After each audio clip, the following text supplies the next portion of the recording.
સર્વે મિત્રોને જય સ્વામિનારાયણ. ધોરણ 9 ઇંગ્લિશ મીડિયમ વિષય ગુજરાતીમાં આજે મિત્રો આપણે વ્યાકરણ વિભાગની અંદર એક નવો જ એકમ સંધિ એના વિશે આપણે ચર્ચા કરીશું. મિત્રો આપણે પરીક્ષાની અંદર સંધિ છોડો અથવા તો સંધિ જોડો એ રીતે આપણે સંધિ લખવાની હોય છે.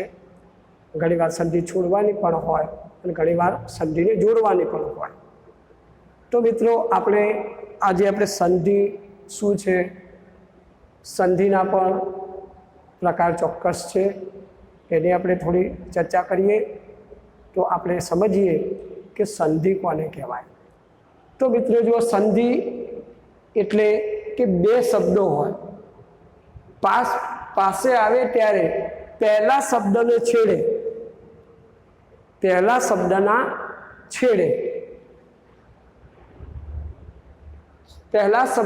છેલ્લા અક્ષર અને બીજા શબ્દના પ્રથમ અક્ષરમાં ઉચ્ચારણ સંદર્ભે પરિવર્તન આવે તેને આપણે સંધિ કહીએ છીએ. મિત્રો વ્યાખ્યા આપણે ફરી એકવાર સમજી લઈએ કે સંધિ એટલે બે શબ્દો ચોક્કસ, પહેલો શબ્દ બીજો શબ્દ પાસે આવે ત્યારે પહેલા શબ્દનો છેડો, એટલે દાખલા તરીકે આપણે આ બે શબ્દો છે, આ પહેલા શબ્દનો છેડો સમજી લેજો. અહીંયા હા, પહેલા શબ્દના છેલ્લા અક્ષર એટલે આ, અને બીજા શબ્દના પ્રથમ અક્ષર એટલે બીજા શબ્દનો પ્રથમ અક્ષર આ થશે, એટલે આ બંને થાય. બરાબર છે. અક્ષરમાં ઉચ્ચારણ સંદર્ભે પરિવર્તન આવે એને આપણે સંધિ કહેવામાં આવે છે. એટલે કે પહેલા શબ્દનો છેલ્લો અક્ષર અને બીજા શબ્દનો પહેલો અક્ષર, આ બંને જોડાતા જે કોઈ શબ્દનું પરિવર્તન આવે એને આપણે સંધિ કહીએ છીએ. તો મિત્રો આપણે સંધિના પ્રકારો 3 છે ખાસ મહત્વના. એક સ્વર સંધિ છે, બીજી વ્યંજન સંધિ અને ત્રીજા નંબરની છે વિસર્ગ સંધિ. તો આપણે આ સંધિની વિગતે આજે ચર્ચા કરીશું. સૌથી પહેલાં આપણે સ્વર સંધિની ચર્ચા કરીશું. સ્વર સંધિ, વ્યંજન સંધિ અને વિસર્ગ સંધિ. તો એમાં આપણે સૌથી પહેલાં સ્વર સંધિની આપણે ચર્ચા કરીશું. તો સંધિથી જોડાતા કે પરિવર્તન પામતા બંને ધ્વનિઓ સ્વર હોય એને સ્વર સંધિ કહેવામાં આવે છે. જુઓ, જ્યારે સંધિ જોડાતી હોય, આપણે વચ્ચે પ્લસની નિશાની આવે છે, તો એ બંને જ્યારે જોડાય છે ત્યારે બંને બાજુએ એ સ્વર હશે, જે આપણે અહીંયા સમજ્યા આ રીતે. જો પહેલો શબ્દ સ્વર છે, આ પણ સ્વર છે. દાખલા તરીકે વિદ્યા છે તો આપણે આ કરી શકીએ, અને એ અહીંયા અ છે તો આ તો આ બંને સ્વર છે. જુઓ, સમજી શકશો તમે. આ વિદ્યા આ બોલાય છે, અહીંયા અ બોલાય છે અર્થી, તો અહીંયા પણ અ બોલાય.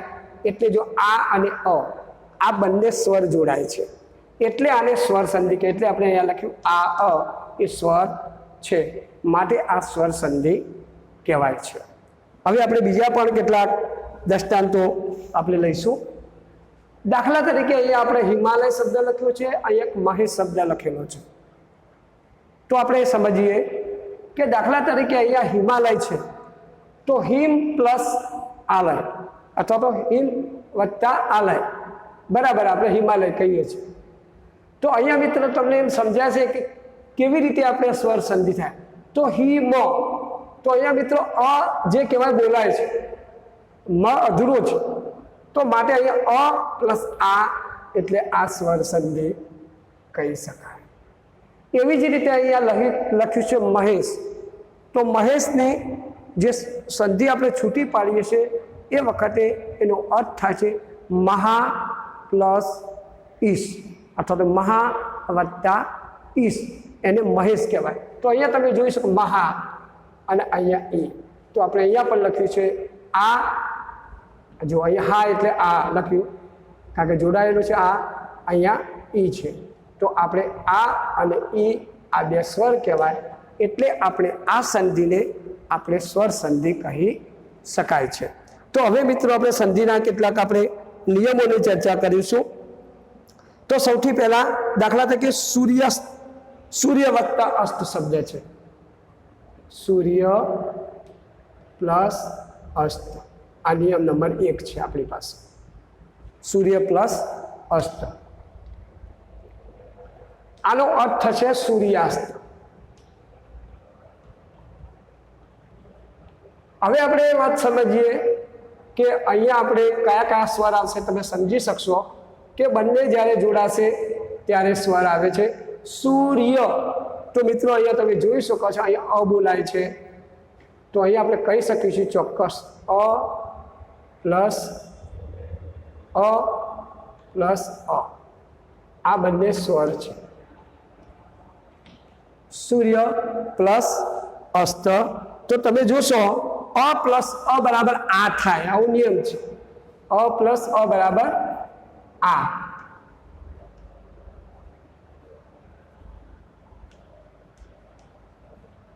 જો આ તમે જોઈ શકશો તો અહીંયા સૂર્ય કેમ આવ્યું, તો અ પ્લસ આ બંને જોડાયા એટલે એનો આ બને છે. આ એક ચોક્કસ નિયમ છે.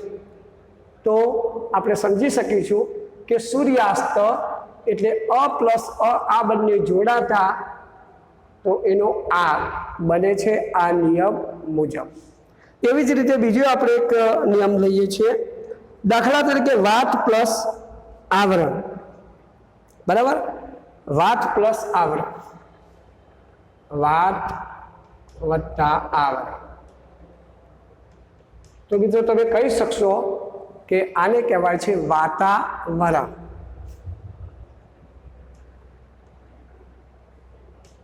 હવે તમે જ કહી દેશો કે વાત અ બોલાય છે, અહીંયા અ પ્લસ આ વત્તા આ બરાબર અહીંયા આ શબ્દ થાય વાતા. અ પ્લસ આ બરાબર આ સ્વર થાય. આટલું આપણે ચોક્કસ બધાને આ વાત સમજવાની છે, બરાબર? તો અહીંયા આપણે વાતા કેમ લખ્યું, તો અ પ્લસ આ મળતા આ બને છે. અહીંયા વાતા શબ્દ આપણે લખ્યું, વાત વત્તા આવરણ, તો અહીંયા એ વાતાવરણ આખો શબ્દ બની જાય છે. એવી જ રીતે ત્રીજો આપણે નિયમ લઈએ છીએ. દાખલા તરીકે ભાષાંતર શબ્દ છે. ભાષાંતર શબ્દ છે, ભાષાંતર, તો ભાષા વત્તા અંતર, બરાબર?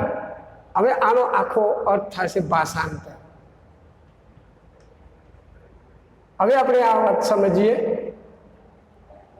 કે દાખલા તરીકે આપણે ભાષાંતર શબ્દ લઈએ છીએ, તો અહીંયા પણ આપણે ભાષા આ વત્તા અમ બરાબર આ થાય, બરાબર? અહીંયા તમે જોઈ શકશો કે ભાષા, અહીંયા આ બોલાય છે, સમજી લેજો, આ ભાષા.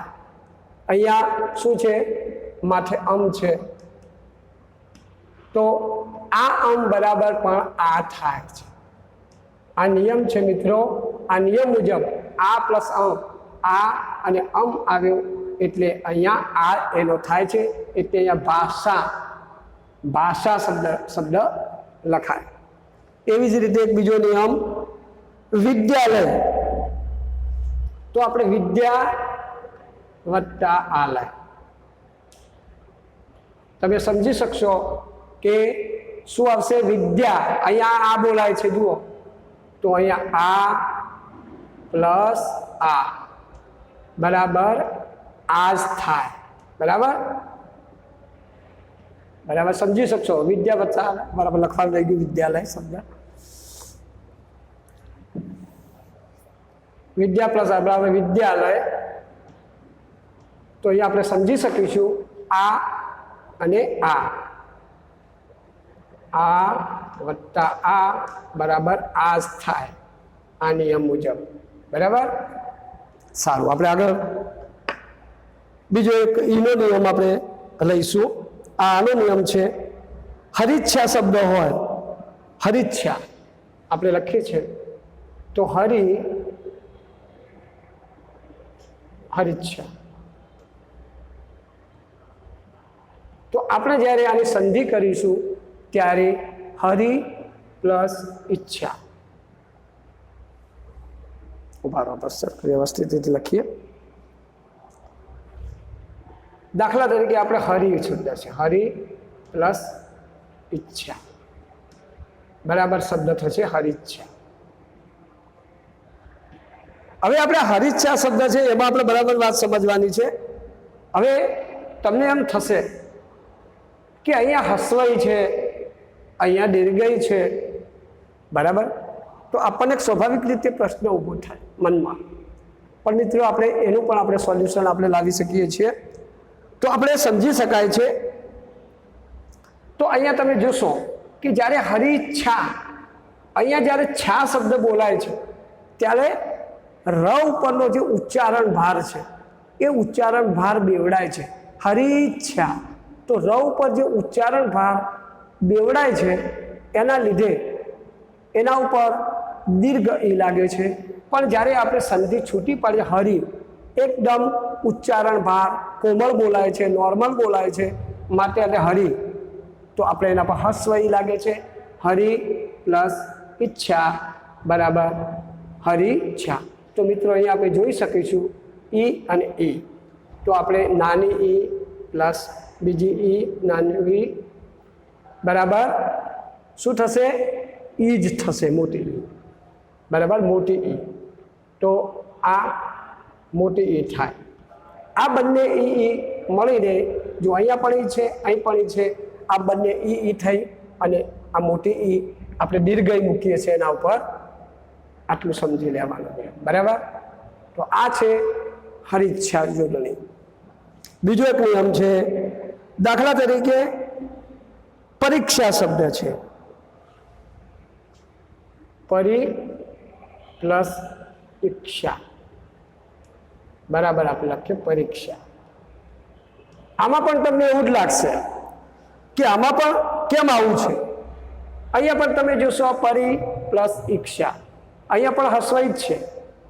જ્યારે આપણે અહીંયા પણ જ્યારે શબ્દ તમે પરીક્ષા શબ્દ બોલશો ત્યારે ક્ષા જ્યારે બોલાય છે પરીક્ષા, તો ર ઉપર ઉચ્ચાર ભાર વધે, માટે અહીંયા દીર્ઘઈ તો આવે ચોક્કસ છે.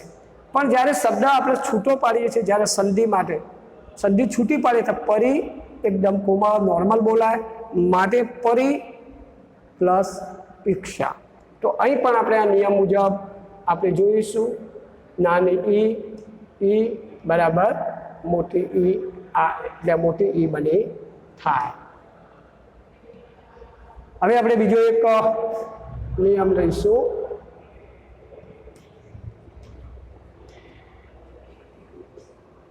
તો આપણે જોઈએ આગળ કે દેવીચ્છા શબ્દ હોય, દેવીચ્છા શબ્દ બરાબર છે, શબ્દ છે દેવીચ્છા. તો દેવી વત્તા ઈચ્છા બરાબર થશે દેવીચ્છા. તો અહીંયા મિત્રો તમે જોઈ શકશો દેવી અહીંયા દીર્ઘઈ છે. તમને એવો પ્રશ્ન થાય ઉપર આપણે હસ્વઈ મૂકી, અહીંયા કેમ દીર્ઘઈ મૂકી, એવો પ્રશ્ન જરૂર તમને થાય. તો આપણે એવા પ્રશ્નોનું પણ આપણે નિરાકરણ છે આપણી પાસે. તો મિત્રો અહીંયા તમે જો દેવી ઈ ઉપર ઉચ્ચાર ભાર વધે એના કારણે પણ આપણે દીર્ઘ મૂકી શકીએ. અહીંયા તમે દેવીચ્છા, અહીં તો ચોક્કસ છા જ્યારે બોલાય છે ત્યારે પણ ઉચ્ચારણ ભાર બેવડાય છે, માટે એના પર દીર્ઘઈ આવે. તો અહીંયા તમે જોશો મિત્રો ઈ બરાબર મોટી ઈ થાય, ઈ બરાબર મોટી ઈ થાય. આ નિયમ છે. બંને ઈ બરાબર દેવીચ્છા. તો હવે ગૌરીશ્વર, ગૌરી પ્લસ ઈશ્વર, ગૌરી પ્લસ ઈશ્વર બરાબર ગૌરીશ્વર. તો મિત્રો અહીંયા તમે જોઈ શકશો ગૌરી અહીંયા દીર્ઘઈ છે, અહીંયા પણ આપણે ઈ છે, તો અહીંયા આપણે ઈ બરાબર મોટી ઈ થશે. તો મિત્રો આ પ્રમાણે આપણે આ સંધિના નિયમો આપણે સમજી શકીશું. તો હવે આપણે કેટલાક ઉનો નિયમ છે એ થોડો જોઈ લઈએ. દાખલા તરીકે ગ્રુપ સદન,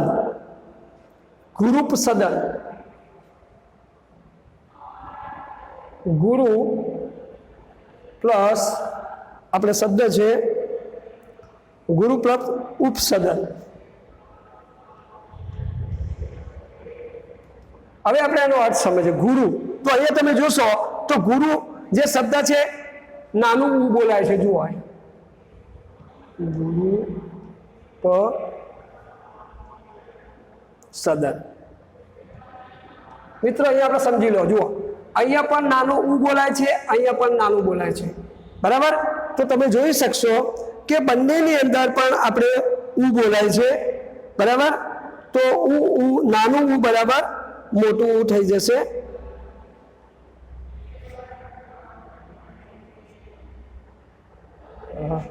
તો અહીંયા નાનું ઉ પ્લસ નાનું ઉ બરાબર મોટું ઉ થાય. જો આ નિયમ મુજબ તમે જોઈ શકશો મિત્રો, અહીંયા પણ ઉ બરાબર મોટું ઉ આવશે. અહીંયા ગ્રુપ સદન, તો આ મોટું ઉ આપણે અહીંયા રૂ લાગે છે. એવી જ રીતે બીજો આપણે એક એનો નિયમ જોઈ લઈએ. દાખલા કે સિંદૂરની શબ્દ હોય, બરાબર છે? તો સિંધુ પ્લસ ઉર્મી, સિંધુ વત્તા ઉર્મી. તો આ પ્રમાણે છે. આપણે આને કહીએ સિંધુર્મી, આ શબ્દ છે. અહીંયા તમે જોઈ શકો સિંધુ, તો અહીંયા પણ તમે જોશો નાનું ઉ આવશે સિંધુર્મીમાં અને મોટું ઉ બે આવે છે. અહીંયા આપણે જોઈશું પેલું છે હસવો ઉ છે તે નાનું ઉ ગણાય, અને અહીંયા આ મોટું ઉ છે. જુઓ બરાબર મોટું ઉ થાય. બરાબર? આ નિયમ મુજબ નાનું ઉ મોટું ઉ બરાબર મોટું થાય એટલે અહીંયા દીર્ઘ મૂકી. જુઓ સિંધુર્મી. બરાબર? આ રીતે. ચલો બીજો એક નિયમ આપણે ચર્ચા કરીએ.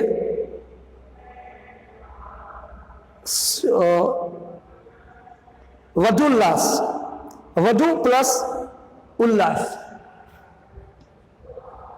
વધુ પ્લસ ઉલ્લાસ બરાબર વધુલ્લાસ, આવો અર્થ થાય. તો મિત્રો અહીંયા તમે જોઈ શકશો અહીંયા પણ મોટું ઉ છે અને અહીંયા પણ મોટું ઉ છે. તો આ બંને સાથે મળીને પેલું મોટું ઉ છે. અહીંયા મોટું ઉ છે, પેલું મોટું છે, પછી નાનું ઉ છે, પણ એનો અર્થ બને છે મોટું ઉ. તો મિત્રો આ રીતે આપણા નિયમ મુજબ આપણે સમજી શકીએ. અહીંયા નાનું ઉ છે, અહીંયા મોટું ઉ છે, અને અહીંયા આ નાનું ઉ છે. જો અહીંયા દીર્ઘ ઉ છે એટલે મોટું ઉ કહેવાય, અને અહીંયા નાનું ઉ છે. તો આ બંને નિયમ મુજબ મોટું ઉ વત્તા નાનું ઉ બરાબર મોટું ઉ થાય. તો મિત્રો આ પ્રમાણે આપણે આ નિયમો છે. હજુ આપણે કેટલાક નિયમો બાકી છે, ઘણા બધા હજી સ્વર સંધિના પણ, એ આપણે નેક્સ્ટ પીરિયડમાં આપણે એની ચર્ચા કરીશું. તો સર્વ મિત્રોને જય સ્વામિનારાયણ.